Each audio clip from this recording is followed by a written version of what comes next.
Ed Gein was a man whose life influenced horror movies, Silence of the Lambs, Psycho, and Texas Chainsaw Massacre.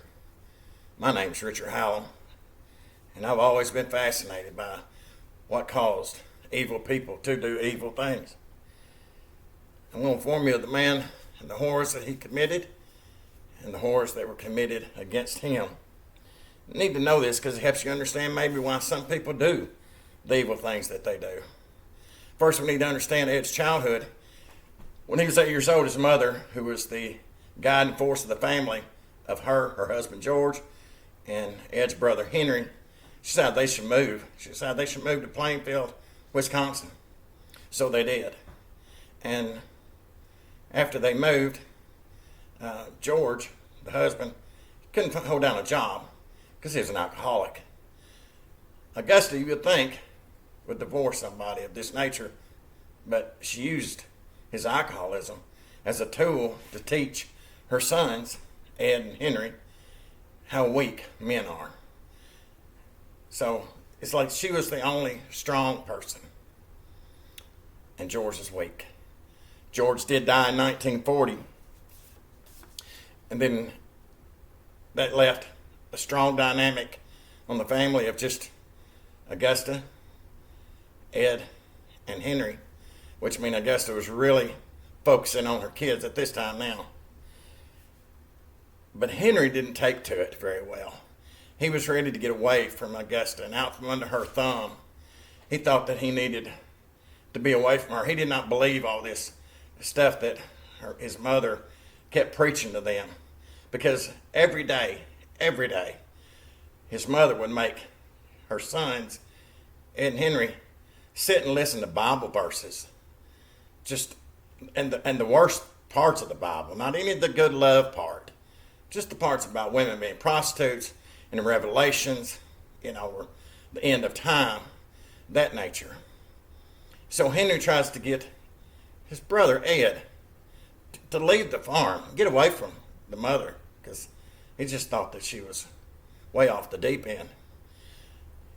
And suspiciously, about that time, Ed ran into town, gets the police, and said he can't find his brother anywhere. He says, we're out there burning this our land, which was normal to do, and it got out of hand, and I can't find my brother. They get back, and surprisingly, Ed takes the police straight to where Henry is. So that was a bit suspicious. They didn't charge Ed for anything for that, but it was a bit suspicious. They considered it to be asphyxiation, but they did find some bruises on Henry, but they never charged Ed for anything.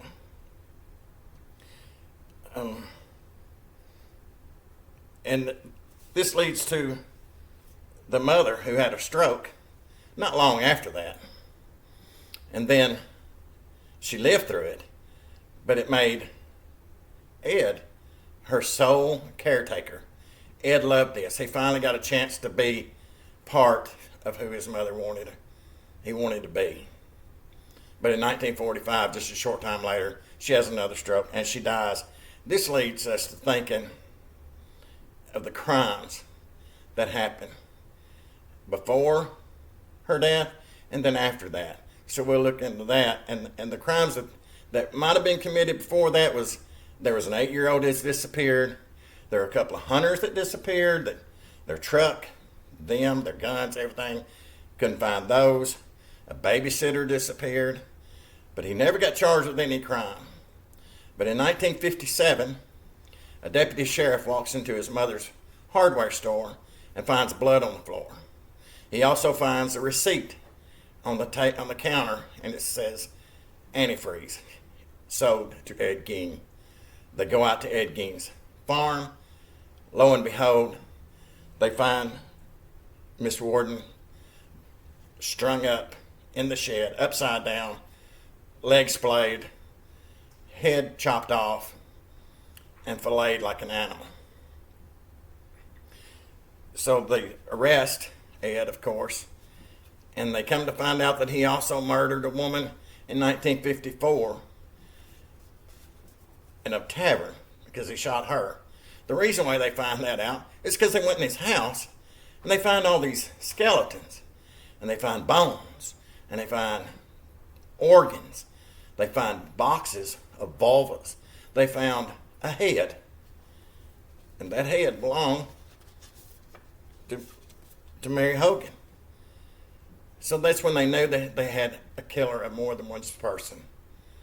And when they asked him about it, he said he didn't even know. Because what happened was whenever Augusta died in 1954, Ed was so dependent on this woman. It's like he wasn't even a different person. He was just part of her. He was like her. She was him. She was his identity. They call that identification with the aggressor, because she was so overbearing on him during his life that he just could not live without her.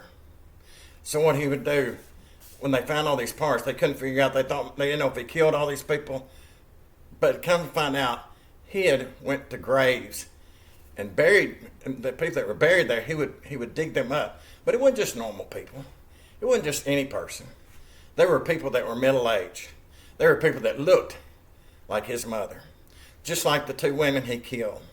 They weren't just random people. They were both in their 50s or 60s, about the age that Augusta was when she passed away.